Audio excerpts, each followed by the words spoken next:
Hello दोस्तों, legal बस पर आपका एक बार फिर से स्वागत है। आज का हमारा डेली स्टडी चैलेंज टास्क है भारतीय नागरिक सुरक्षा संहिता 2023 अध्याय 31 अपीलें, धारा 428 से धारा 435। धारा 428 अधीनस्थ अपील न्यायालय के निर्णय। आरंभिक अधिकारिता वाले दंड न्यायालय के निर्णय के बारे में अध्याय 29 में अंतर्विष्ट नियम, जहां तक साध्य हो। सेशन न्यायालय या मुख्य न्यायिक मजिस्ट्रेट के न्यायालय के अपील में दिए गए निर्णय को लागू होंगे।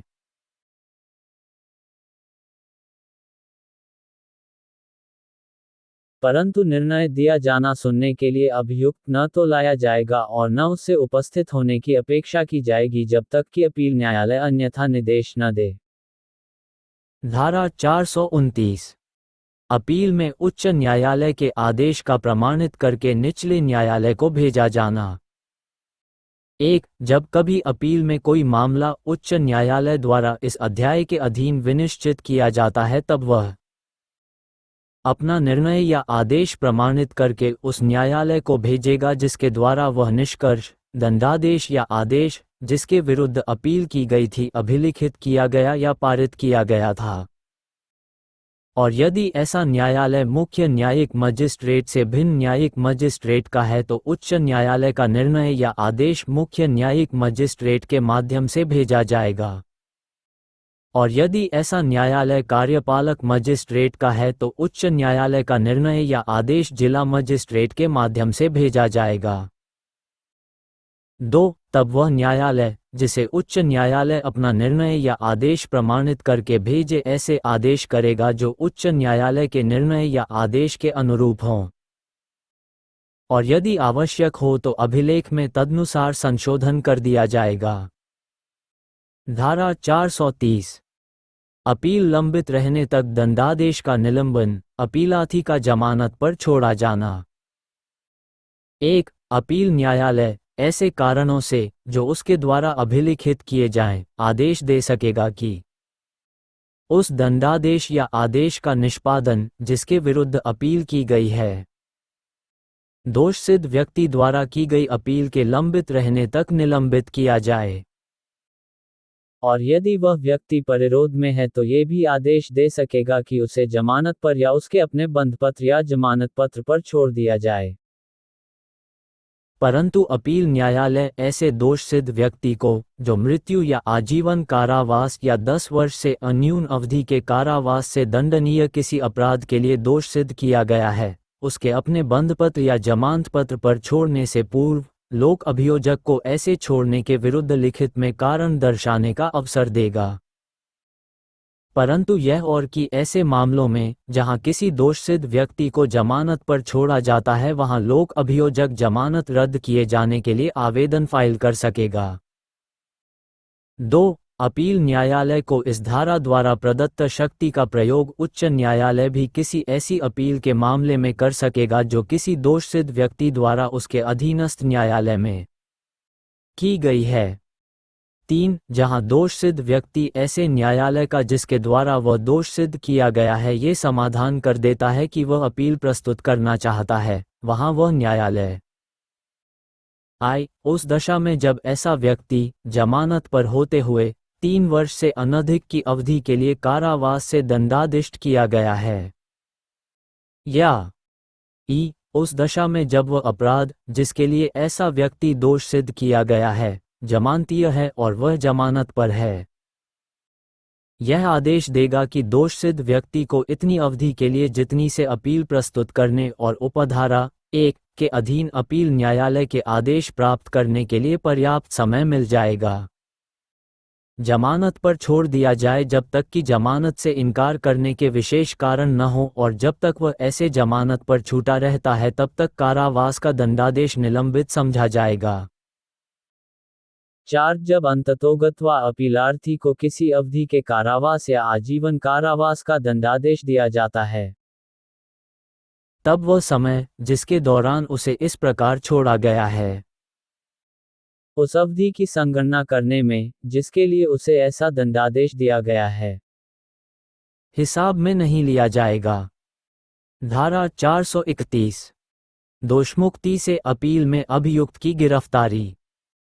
जब धारा 419 के अधीन अपील प्रस्तुत की जाती है तब उच्च न्यायालय वारंट जारी कर सकेगा जिसमें यह निर्देश होगा कि अभियुक्त गिरफ्तार किया जाए और उसके या किसी अधीनस्थ न्यायालय के समक्ष लाया जाए, और वह न्यायालय जिसके समक्ष अभियुक्त लाया जाता है अपील का निपटारा होने तक उसे कारागार को सुपुर्द कर सकेगा या उसकी जमानत ले सकेगा।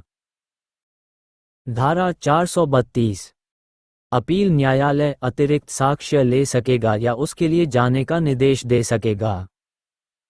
योजक चिन्ह 1. इस अध्याय के अधीन किसी अपील पर विचार करने में यदि अपील न्यायालय अतिरिक्त साक्ष्य आवश्यक समझता है तो वह अपने कारणों को अभिलिखित करेगा और ऐसा साक्ष्य या तो स्वयं ले सकेगा या मजिस्ट्रेट द्वारा, या जब अपील न्यायालय उच्च न्यायालय है तब सेशन न्यायालय या मजिस्ट्रेट द्वारा लिए जाने का निर्देश दे सकेगा।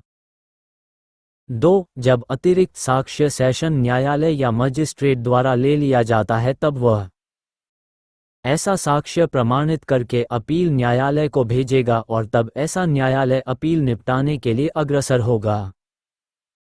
3. अभियुक्त या उसके अधिवक्ता को उस समय उपस्थित होने का अधिकार होगा जब अतिरिक्त साक्ष्य लिया जाता है। 4. इस धारा के अधीन साक्ष्य का लिया जाना अध्याय 25 के उपबंधों के अधीन होगा, मानो वह कोई जांच हो। धारा 433 जहां अपील न्यायालय के न्यायाधीश राय के बारे में समान रूप में विभाजित हों, वहां प्रक्रिया।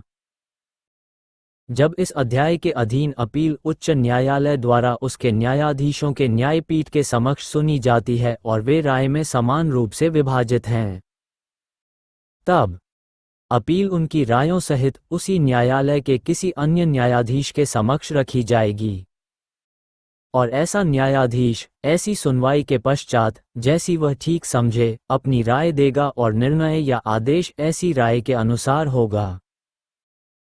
परंतु यदि न्यायपीठ गठित करने वाले न्यायाधीशों में से कोई एक न्यायाधीश या जहां अपील इस धारा के अधीन किसी अन्य न्यायाधीश के समक्ष रखी जाती है वहां वह न्यायाधीश अपेक्षा करे तो अपील न्यायाधीशों की बृहत्तर न्यायपीठ द्वारा पुनः सुनी जाएगी और विनिश्चित की जाएगी। धारा 434 अपील पर आदेशों और निर्णयों का अंतिम होना।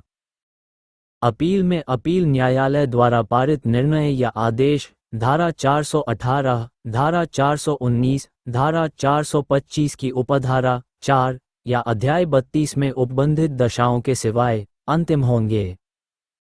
परंतु किसी मामले में दोषसिद्धि के विरुद्ध अपील का अंतिम निपटारा हो जाने पर भी अपील न्यायालय क धारा 419 के अधीन दोषमुक्ति के विरुद्ध उसी मामले से भूत होने वाली अपील को, या ख धारा 418 के अधीन दंडादेश में वृद्धि के लिए उसी मामले से भूत होने वाली अपील को सुन सकेगा और गुनागुन के आधार पर उसका निपटारा कर सकेगा। धारा 435 अपीलों का उपशमन। 1. धारा 418 या धारा 419 के अधीन प्रत्येक अपील का अभियुक्त की मृत्यु पर अंतिम रूप से उपशमन हो जाएगा। 2. इस अध्याय के अधीन जुर्माने के दंडादेश की अपील के सिवाय प्रत्येक अन्य अपील का अपीलार्थी की मृत्यु पर अंतिम रूप से उपशमन हो जाएगा।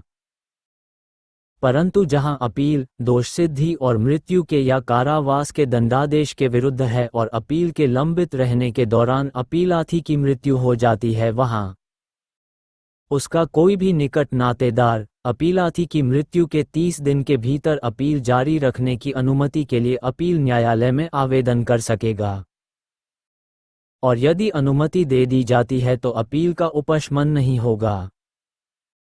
स्पष्टीकरण।